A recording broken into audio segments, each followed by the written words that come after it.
preseason went really well. The guys did a terrific job in the weight room. We do a lot of work with Coach Parker over to strength and motion, and it's more than just the 6-week process we had in the preseason. A lot of the guys stayed here in the summertime and really built up their bodies to where the preseason was more of just getting them ready for the season ahead. You know, it was an adjustment for the freshmen, but they had good guys to watch and kind of emulate and model their behavior in the weight room, and from that standpoint, it was good. The conditioning standpoint, our guys are in as best shape that they could possibly be in going into the season, and you know, overall, we stayed healthy, and that's very important. Well, the team is, we have a unique team. We have a lot of guys that have experience. We're about six new guys and 5 returners, or 6 new guys and 6 returners back. So, I mean, we have a good balance of old and new. And that creates some difficulties at times, because you have guys that want to run, you know, you have thoroughbreds, and then you have some ponies that are just figuring it out. So when you put one team against the other, it can really be a disadvantage to the younger guys, but it allows our older guys to develop their chemistry. But then oftentimes in practice, you have to balance the teams out, and they can't really go as fast. You can only go as fast as your weakest link in those terms. So it's been a challenge at times in practice to find the right mix. But the one thing we've been consistently energetic in practice. We've been improving every day, and there's been a sense of leadership and connectiveness amongst the team that I think will pay dividends down the road, because they're coming in with the right mindset to improve every day. Well, I mean, when you look at our freshmen, we have you know, Stan Busick, who is probably the most ready freshman that we have. Ben Batash is a point guard, which is one of the toughest positions to learn in our offense. So, you know, that's a challenge for him every day. Dalen Davis, another freshman who brings athleticism, defensive intensity. There's a lot of things that I think he can bring. Once he adds strength, I think his offense will continue to improve as well.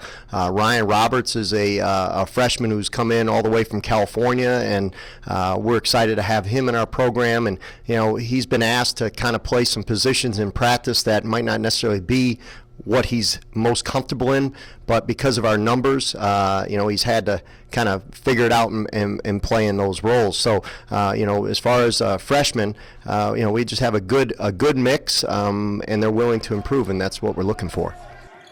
Well, we have to rely on our returners. I think when you look at guys like Nate Champion, Jim Jansen, Quadir Lavelle, Connor Mahoney, Ryan Romick, those 5 guys are our core nucleus of our team. The one thing I can say about all 5 of those guys, they may be collectively the most improved group of players that I've ever been around in my 14 years here at Moyne. Each one of those guys has improved physically, mentally, in every way, basketball-wise. You know, that's something we look for when we bring guys in. Are you willing to work hard and improve? And those 5 have really developed a bond together. It's a unique bond that I think they're willing to go out there and do whatever they can for each other. You look at a team that has returning guys that all value improvement. You have younger guys that are looking up to guys that continue to work hard and continue taking to coaching. So from that standpoint, it's a unique mix. It has challenges, but you know, I think we'll see what we're made of as we get through the season. But right now, the leadership qualities between Ryan Romick, Jim Jansen, and Nate Champion, those 3 captains are doing a great job with our team.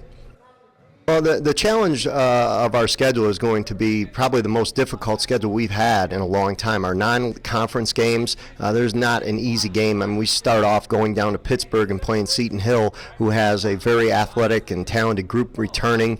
You look at our Thanksgiving tournament, we're going to Gannon. Gannon is one of the most difficult places to play in the country, and they have a solid group of other teams in that tournament as well. So that's beyond the NE10, which from top to bottom is ranked one of the top leagues in the country. So when we look at our games, and starting off with New Haven, who's going to be a top team in the country at New Haven, you know, it's not going to get any easier. There's always teams in our league too that may get picked towards the middle or the bottom, who have a unique chemistry that comes together that will surprise you.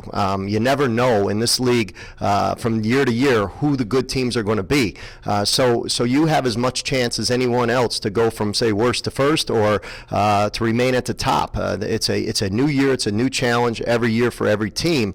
But this league has no get-well cards. So you've got to be able to have some guys that you can lose with.